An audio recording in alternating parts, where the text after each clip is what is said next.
Donnie, Mr. Donnie Pangilinan and Miss Bel Mariano. Dineklarang may natatapos at may daw pong permanente sa mundo except the word change, diba?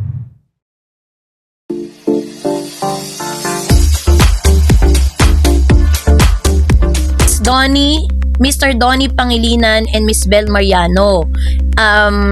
Dineklarang may natatapos at may bagong sisimulan. So yun ang ating pag-uusapan maya-maya lang. But before that, if you haven't subscribed yet to my YouTube channel, please don't forget to like, share, and subscribe.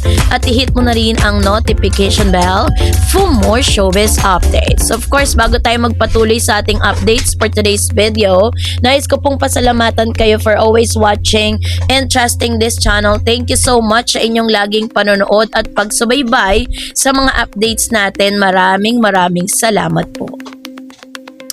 So, may mga sandali sa buhay natin na hindi natin gustong maranasan, yung salitang pagtatapos. Pwedeng ang pagtatapos ng isang kwento o pagtatapos ng isang proyekto o minsan pagtatapos ng isang bagay na akala natin magtatagal pa. Pero para kay Donnie Pangilinan, ang endings ay hindi katapusan, isa itong simula.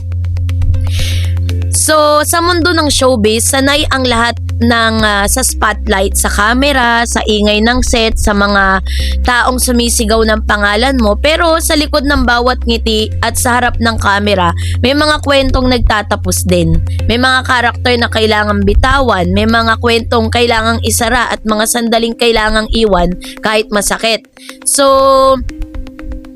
sabi dito sa isang pahayag na sinabi ni Donnie Pangilinan, ang endings, they prepare you for something greater.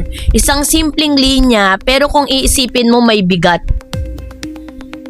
Hindi dahil lahat ito ay pagtatapos ay malungkot. Minsan, kailangan lang talaga nating bitawan ng isang bagay para may mas magandang bagay na dumating. Pero hindi madali yun. Kasi sa bawat ending, may kasamang taong bakit natapos, may mga kasamang tanong na bakit kailangan matapos, bakit may kulang ba, may mali ba ako.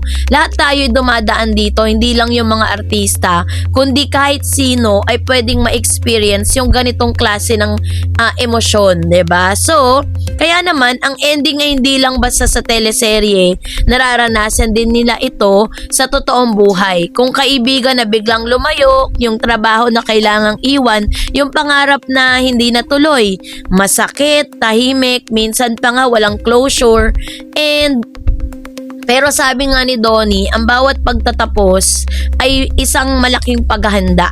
Hindi mo palang nakikita kung para saan, diba? Pero minsan, ang akala mong pagkawala ay pag-redirect lang pala. Minsan, ang akala mong dulo ay simula ng mas malaking kwento. Kasi ang buhay ay hindi laging linear, hindi laging malinaw. May mga chapter na kailangan talagang isara para mabuksan ang mas makabuluhang pahina. Sa bawat ending na hinaharap natin, may mga pagkakataong tayo lumalago. Nagbabago, natututo, at mas nagiging handa tayo sa mga susunod, ano? So, kaya kung nasa punto ka ngayon ng buhay mo na ngayon na parang may natatapos na, huwag kang matakot kasi hindi naman lahat ng pagtatapos ay pagkawala. Ito rin ay paraan ng buhay para ihanda ka sa mas malaking bagay, no? So, kaya naman, at baka kung iniisip mo na dulo na lahat ng ito, na mapapagtanto mo rin na ang ending pala ay simula lang ng kwentong mas maganda. Ending are not the end, they are preparation. So, yun yung mga nagaganap ngayon kay Mr. Donnie Pangilinan and Miss Bel. Kasi marami po akong mga nababasang mga comments mula po sa mga fans ni Donnie at ni Bel Mariano na parang nagkakaroon sila ng sefangs or separation anxiety, 'di ba? Kahit na maraming beses na inuulit ng ilang mga artista katulad po ni Donnie at ni Bel na ang kanilang paghihiwalay is hindi siya permanente. Yun po ay yun po ay pansamantala lang, 'di ba? Pero sabi nga, 'di ba, wala daw pong permanente sa mundo except the word change, 'di ba? So, yun po yung kasabihan na talagang minsan nangyayari naman talaga sa totoong buhay. So marami po kasing mga fans ni Donnie at ni Bel Mariano na talagang talagang nalulungkot kasi 'di ba parang pagkatapos ang movie na ito, saan na ba natin sila aabangan? Makikita pa rin ba natin silang magkasama? Mananatili ba silang magkaibigan? Mananatili ba silang magkarelasyon? Pero pagkatapos kasi ng mas marami nilang mga revelation sa mga interviews po nila, kung kailan po sila maghihiwalay na ng landas sa kanila po mga proyekto, mas lalo pong tumibay yung pag-asa ng mga netizen at pag-asa ng mga Don Bell fan na hindi naman talaga sila mawawala. Mamimiss lang siguro natin sila dun sa mga pagsasama nila sa mga projects nila, pero in reality, they are still together. Yun po yung nais-inculcate nitong si Donnie Pangilinan sa kanyang mga fan, 'di ba? Although siya po ay nasa tinatawag na parang siya po ay talagang hinuhusgahan ng marami dahil sinasabi po ng ilang mga bashers at ilang mga netizen na si Mr. Donnie Pangilinan daw di umano ang totoong dahilan kung bakit magkakaroon ng separation for now ang Donnie at si Bell, no?